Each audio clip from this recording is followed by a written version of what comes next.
আসসালামু আলাইকুম, জোবার একাডেমির প্রো কোর্সে সবাইকে স্বাগতম। আশা করছি সবাই ভালো আছেন। আজকে আমরা আমাদের ওয়েবসাইটটি সার্চ কনসোলে অর্থাৎ গুগলে সাবমিট করব। সার্চ কনসোলে সাবমিট করতে হলে আমাদের একটা জিমেল থাকতে হবে। জিমেলে লগ ইন থাকা অবস্থায় আমরা গুগলে যাব। গুগলে গিয়ে আমরা লিখব সার্চ কনসোল, এভাবে সার্চ কনসোল লিখব। তো সার্চ কনসোলে লেখার পর এরকম চলে আসবে। আমরা এখানে চলে যাব এবং স্টার্ট নাওতে ক্লিক করে দেব।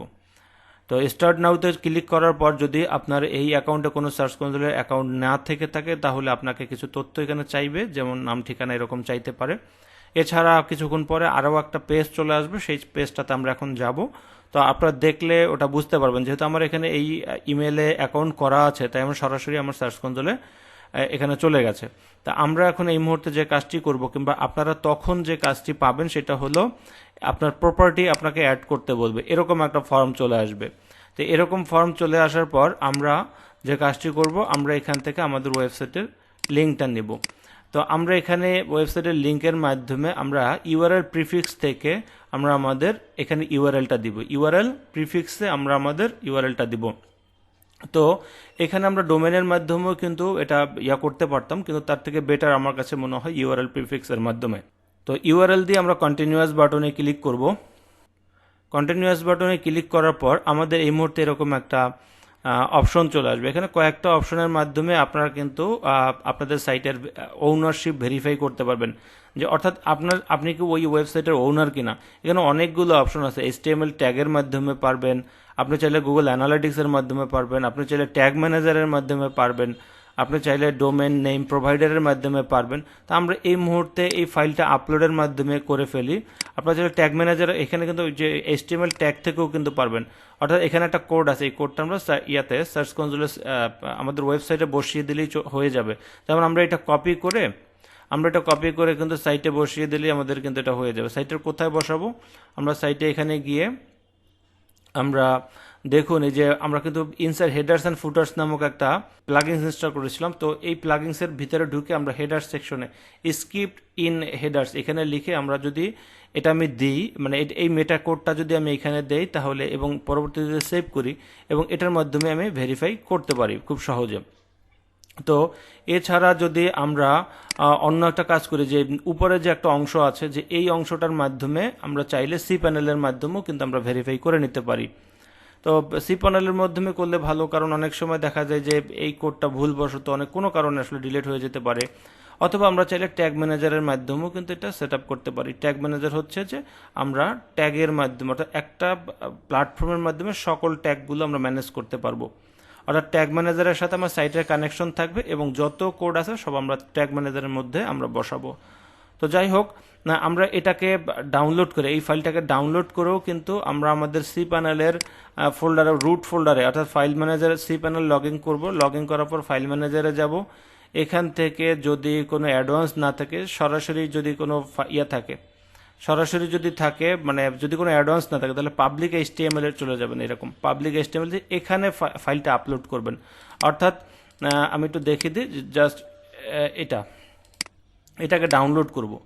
এখানে ক্লিক করলে ডাউনলোড হয়ে যায়। আমি ডেস্কটপে যদি এই ডাউনলোড ফোল্ডারটা রাখি তাহলে আমরা এখানে সরাসরি আপলোড করে দেব। তবে একটা বিষয় হলো, আমার এই হোস্টিংটার মাধ্যমে একাধিক ডোমেইন আমার পার্ক করা আছে, তো যে কারণে আমরা এখান থেকে কেক অফ কফি এটার মধ্যে চলে যাব। তো এখন অলরেডি আমার মধ্যে আছে, অলরেডি আমার এখানে পাবলিক HTML এর মধ্যে আছে। আমরা চাইলে ওই কোডটা এখানে আপলোড করে দিতে পারি। আসছি যখন আমরা আপলোড করে দিই, ডেস্কটপে যেটা আছে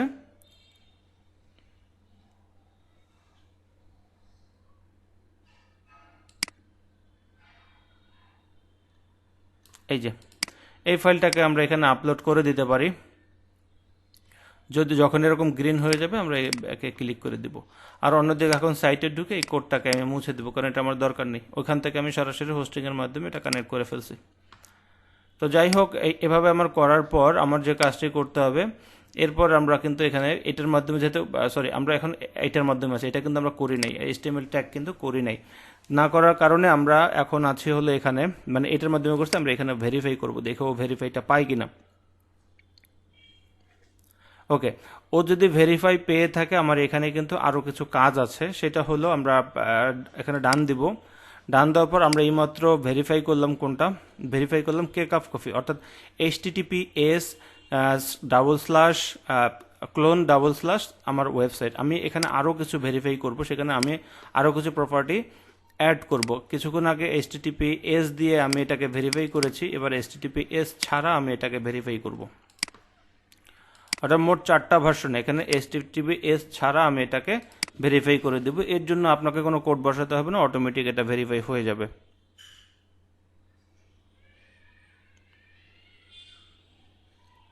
ডান দিব। এরপরে আরও 2টা ভার্সন আমরা এখানে অ্যাড করব।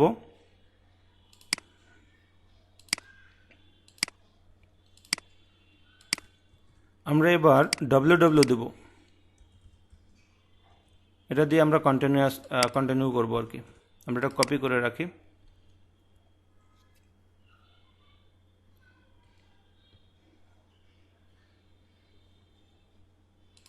ডান দিব।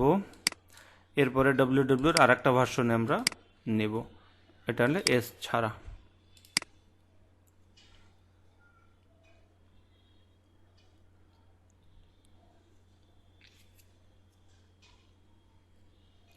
ওকে, আমার অলরেডি এটা হয়ে গেল, কি বলে যে আমার এই ভেরিফাই হয়ে গেল। আমরা এখন আমার ইয়াতে যাব, অর্থাৎ সার্চ কনসোলে আমরা অপশনে যাব। অপশনে যাওয়ার পর আমার এখন যে কাজটি হবে, আমার সাইট ম্যাপ সাবমিট করতে হবে। অলরেডি আমার ওয়েবসাইটের নাম লেখা আছে এবং বাকিটুকু আমাকে এখানে সাবমিট করতে হবে। তো এটা সাবমিট করার জন্য আমাকে যে কাজটি করতে হবে, আমার ওয়েবসাইটের নামের শেষে sitemap_index.xml। আচ্ছা, এখানে চলে আসছে আমার 3টা সাইট ম্যাপ, কিন্তু আমার ইয়োস্ট এসইও এখানে ক্রিয়েট করে রাখছে। আমাদের আসলে যদি আমি কোনো পেজ সেকশনকে চাই যে আমি পেজ সেকশনটা ইন্ডেক্স হোক, তাহলে আমরা পেজ দিতে পারি, অথবা যদি চাই আমার সম্পূর্ণ যা যা আছে সবই আমার ইন্ডেক্স হোক, তো তাহলে আমরা পুরোটা দেবো, এতটুকু দেবো। যদি আমি চাই আমার ওয়েবসাইটে যা যা আছে সবই ইন্ডেক্স হোক, তাহলে এটা দিব। যদি চাই আমি আমার পোস্টগুলো ইন্ডেক্স হোক, তাহলে আমি এই পোস্টটা দিব, ঠিক আছে। অথবা যদি আমি চাই আমার ক্যাটাগরিগুলো ইন্ডেক্স হোক, তাহলে কিন্তু এখানে দিব। তাই আপনাদের যে কোনো কিছু দিতে পারেন। তো আমি সাধারণত চেষ্টা করি, মানে আমি যেটা করি সেটা হলো পোস্টটাকে শুধুমাত্র আমি ইন্ডেক্স করাই, বাকি এগুলো কোনো কিছু ইন্ডেক্স করাই না। তো চাইলে আপনারা সেটা পুরোটা করতে পারেন, আপনাদের যদি ভালো লাগে। পোস্ট এবং পেজটাকে করবেন, আর ক্যাটাগরিকে দরকার নেই, কারণ ক্যাটাগরিটা হচ্ছে অনেক সময় থিন কন্টেন্ট হিসাবে ওটাকে বিবেচনা করা হয়। এটা ওয়েবসাইটের জন্য মাঝে মাঝে প্রবলেম ক্রিয়েট করলেও করতে পারে। আচ্ছা, অলরেডি আমি একটা সাবমিট করেছি, এবার আমি আরেকটা করি। এটা পেজটাকেও আমি সাবমিট করি, অর্থাৎ আমি পোস্টগুলোকেও করলাম এবং পেজটাকেও করলাম, 2টা অপশন করলাম, ক্যাটাগরি করলাম না। আর ওইটা দিলে আমার সকল কিছু ইন্ডেক্স হয়ে যেত, মানে ইন্ডেক্সের রিকোয়েস্ট যেত আর কি। তো এটা হলো আমার বিষয়। তো এখান থেকে আমরা মানে 2টা দিলাম এবং একটা নির্দিষ্ট সময় পর এখান থেকে ডাটাগুলো আমরা পাবো। পারফরমেন্সের মাধ্যমে আমরা দেখতে পাবো কিভাবে আমাদের কোথায় ক্লিক পড়েছে, কতটা ক্লিক পড়েছে, আমরা এগুলো সব কিছু এখানে এটার মাধ্যমে দেখতে পারবো। তো এটা হলো পদ্ধতি।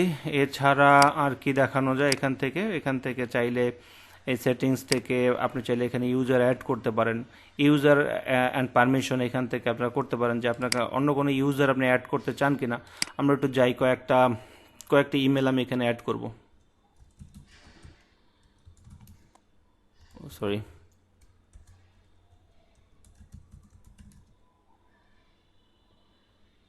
gmail.com, এখানে কি দেব, ওটাকে ওনার দিয়ে দিই, ইনি একজন ওনার। আবার আর একটা দিব,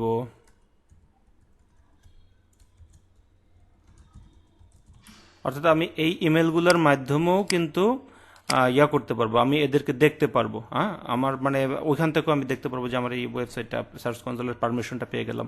যদি কাউকে এভাবে আপনার সাইটের সার্চ কনসোলের পারমিশন দেওয়া লাগে দেখার জন্য, তাহলে এইভাবে আপনারা দিতে পারেন। তো এই হলো বিষয়। তো এখানে ডাটা চলে আসবে কিছুদিনের মধ্যে, 2-1 দিনের মধ্যে। তো তখন আমরা বিষয়গুলো আমরা এখান থেকে আরও অনেক ডাটা দেখতে পারবো। এটার উপর ডিপেন্ড করে আমরা আমাদের আর্টিকেলগুলোকে এডিট করব, মডিফাই করব, অনেক কিছু করার চেষ্টা করব, যে শুধুমাত্র সার্চ কনসোলের ডাটা দেখে। তো একইভাবে আরেকটা কাজ হচ্ছে যে অনেকে বিংয়ে সাবমিট করে। আচ্ছা, বিংয়ে সাবমিট না হয় আমি অন্য একদিন দেখাবো, একইভাবে করতে হয়। তো নেক্সট এপিসোডে আমরা বিংয়ে সাবমিট দেখাবো আর কি। তো সবাই ভালো থাকেন, সুস্থ থাকেন, আল্লাহ হাফেজ।